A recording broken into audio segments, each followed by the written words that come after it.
Ludlow mums did an amazing thing in December last year.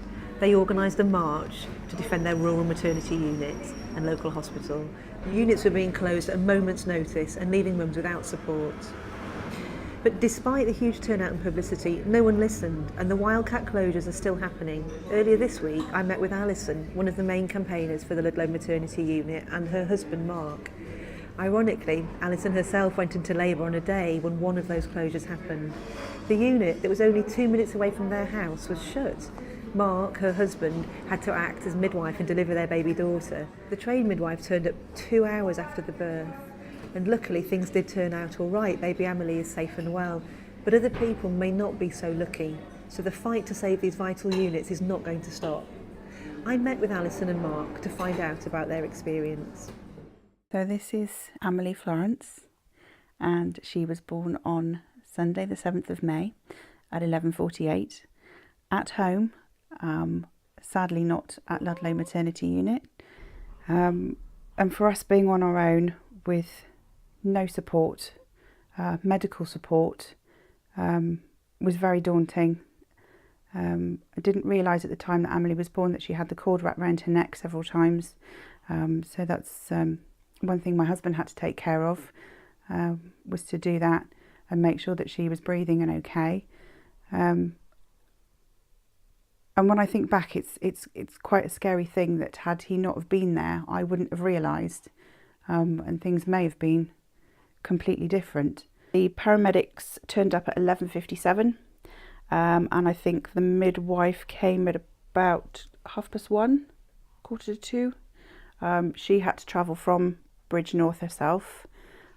We would have made Ludlow, even with the quick delivery that we had with Emily. So we had 2 ambulances with blue flashing lights outside, 5 paramedics and technicians in total, 1 trained midwife and 1 untrained midwife in Daddy. I have no idea how much it costs to call an ambulance out, but I'm pretty sure if you total it up, it would probably cost more than keeping the midwife-led unit open for those 60 hours over the weekend.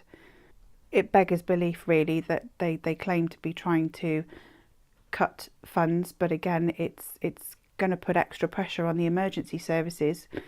So we've heard about the potential closures to the LMUs, and you know that the next review will be on the minor injuries units. So lots of people are really feeling those cuts through to the NHS, which have come from central government. How do people feel here? How do you feel about the whole of the NHS and your provision here? We're very blessed to have a community hospital, and I think it's something that Ludlow should have.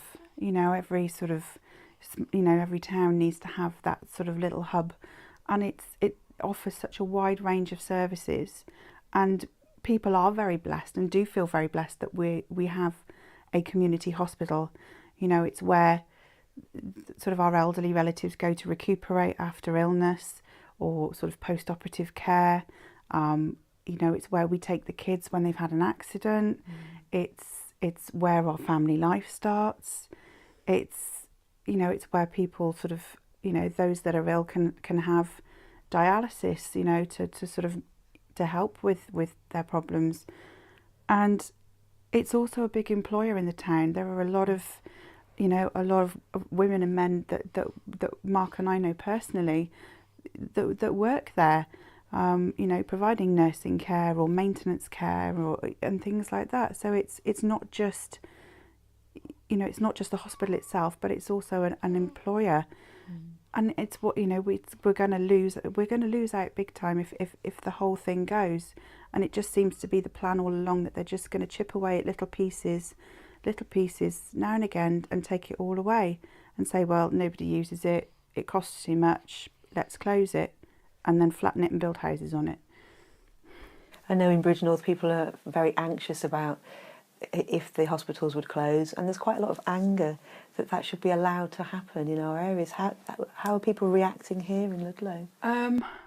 There is an immense amount of anger, especially I think people feel that as they chose to elect Philip Dunn as their representative, and yet they never see him, they never hear from him. He remains very tight-lipped about about sort of NHS, anything that involves the NHS in this area, and there is a lot of anger towards him from local people. I know people that have emailed him, people that have phoned him and have had no response, and they feel very let down. They feel very let down and very disappointed. So have you heard from Mr. Dunton? I emailed him last Sunday. I actually emailed him the day that Amelie was born. It was several hours before, but as yet I have to have a response. I've had the sort of standard bounce of thank you for your email, but I've not had a personal response from him. Our Ludlow constituency in South Shropshire is the largest and most rural in England, yet its rural maternity units are under threat, and its community hospitals are under threat as well. I want you to join me and carry on the fight. Labour will invest over £30 billion extra in funding over the next Parliament, funded through 3 areas. 1, through increasing income tax for the top 5% of earners. 2, increasing tax on private medical insurance. And finally, halving the fees paid to management consultants. Vote for me, Dr. Julia Buckley, and stand up and defend our vital NHS in Ludlow and across Shropshire.